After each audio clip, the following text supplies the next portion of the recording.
রাজেশ ছিলেন একজন সৎ ও পরিশ্রমী কৃষক। তিনি জয়পুরের একটি ছোট গ্রামে থাকতেন। পৈতৃক জমিতে চাষ করেই চলত তার সংসার। যদিও জমি ছিল সামান্য, কিন্তু তার মনোবল ছিল পাহাড়ের মতো দৃঢ়।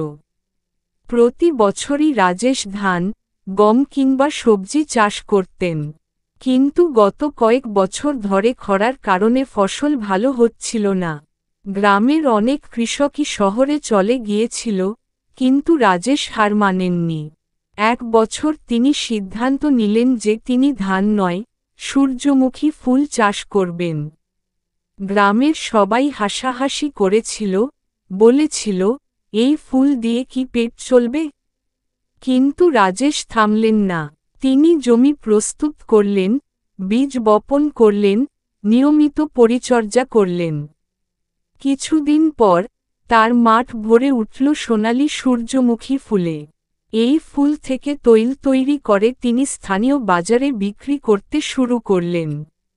ধীরে ধীরে রাজেশের নাম ছড়িয়ে পড়ল।